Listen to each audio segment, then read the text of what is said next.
Bom dia, galera! Bem-vindos ao Loop Matinal dessa terça-feira, dia 24 de janeiro, com as notícias mais relevantes sobre o mundo da tecnologia. Quem fala aqui é o Marcos Mendes e hoje no seu Loop Matinal do Loop Infinito eu começo falando sobre a Nextel, que finalmente ativou a rede 4G para clientes aqui de São Paulo.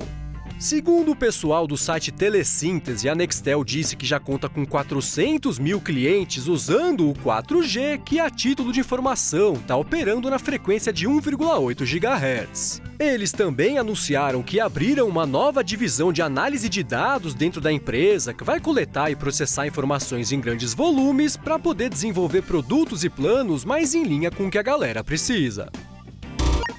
E enquanto isso, no mercado de streaming, pintou uma pesquisa no site Tricordist, especializado em direitos autorais, e os números deles mostraram que o Spotify e o Apple Music somam hoje mais de 80% do faturamento desse segmento. Na realidade, o Spotify sozinho morde quase 70% do faturamento, deixando 13% para o Apple Music e o resto para os outros serviços de streaming. O relatório ainda concluiu que a Apple é quem paga melhor os artistas por cada faixa reproduzida, o que não significa muito, já que mesmo no Apple Music os artistas ganham em média um pouco mais de meio centavo por reprodução. Ainda sobre esse mercado, ontem pintou a informação de que a operadora americana Sprint comprou 1/3 dos direitos sobre o Tidal por $200 milhões.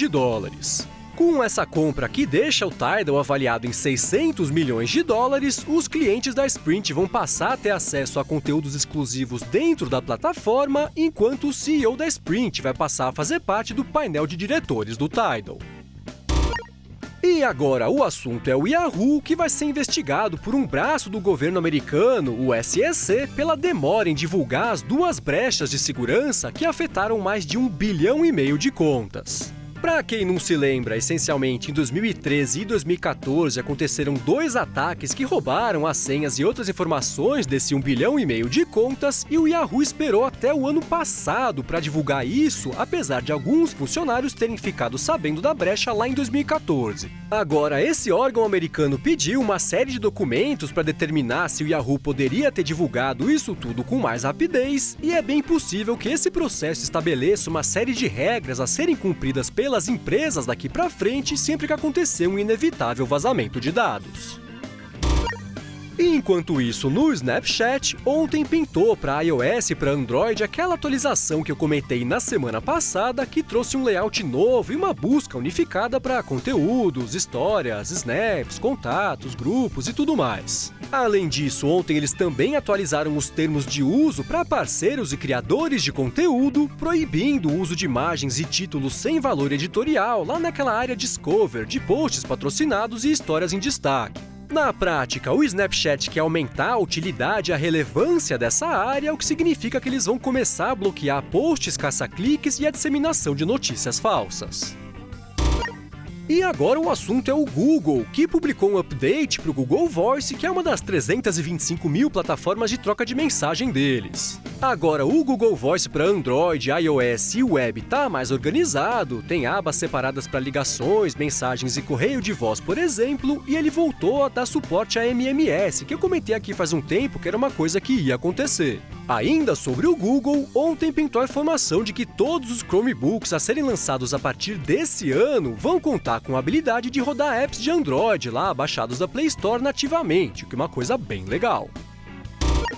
E agora o assunto é o WhatsApp e aquela notícia que pintou no The Guardian na semana passada de um pesquisador que tinha descoberto uma falha de segurança que poderia ser um backdoor no sistema e tudo mais, lembra? Então, pintou uma carta aberta assinada por mais de 70 pesquisadores e profissionais de segurança que essencialmente diz que o The Guardian foi irresponsável a ter publicado aquela notícia porque aquilo não é backdoor coisa nenhuma. Eles explicaram que aquele é o único jeito, por exemplo, do WhatsApp conseguir transferir mensagens pendentes quando um usuário troca de telefone. Na carta, eles pedem para o Guardian fazer tanto barulho com esse esclarecimento quanto eles fizeram com a notícia oficial, já que eles deixaram um monte de gente preocupada a troco de nada, incluindo quem depende da criptografia para se manter seguro em países em conflito, como por exemplo na Turquia. E já que o assunto é explicação, vamos falar sobre a Samsung, que finalmente divulgou as conclusões oficiais dela a respeito do desastre do Note 7.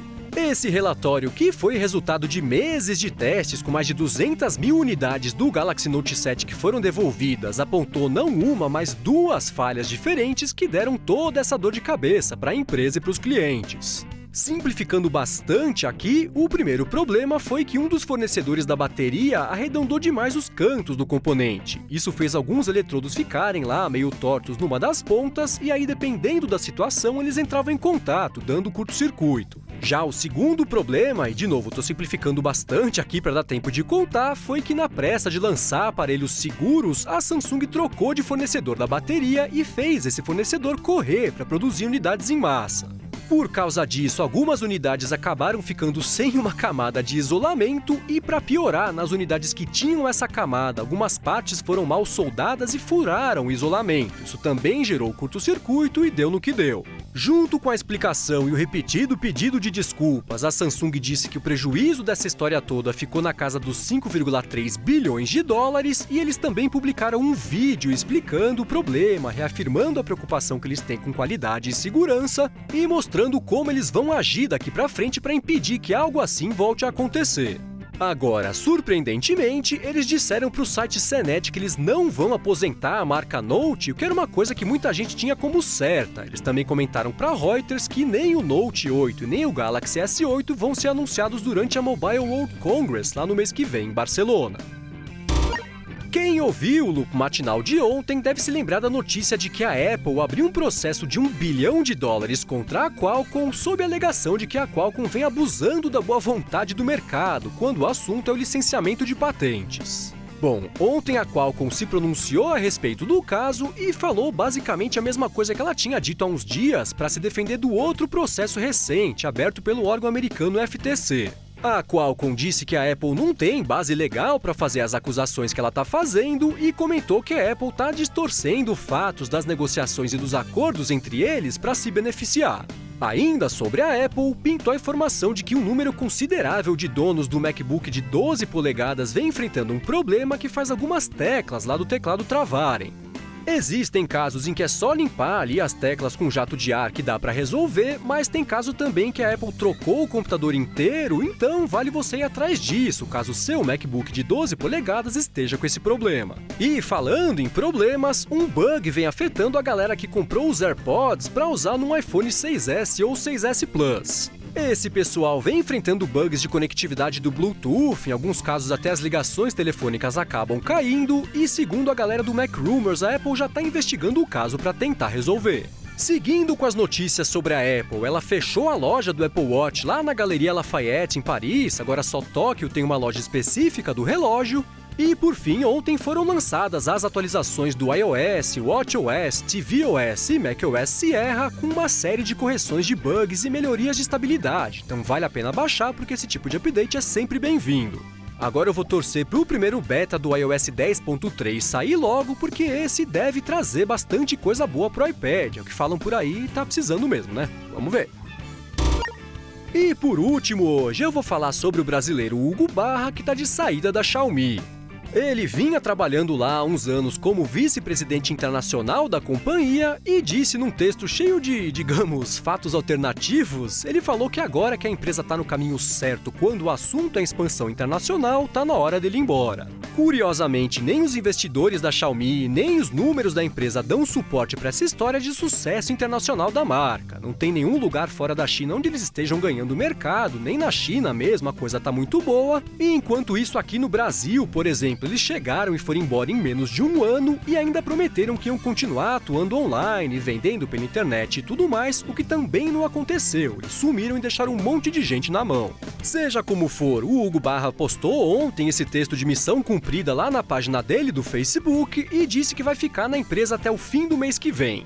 Feito isso, ele vai voltar para o Vale do Silício para trabalhar num outro lugar que, pelo menos por enquanto, ninguém sabe exatamente onde é.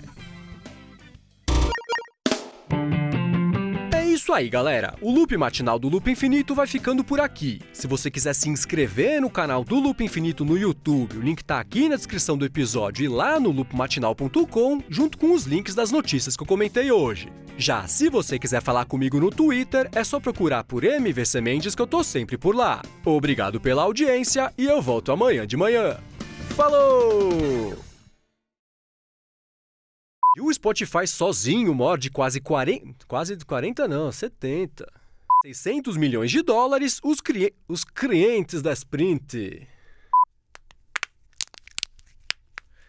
Você termina de gravar e tem que estralar os dedos, né? Senão não dá.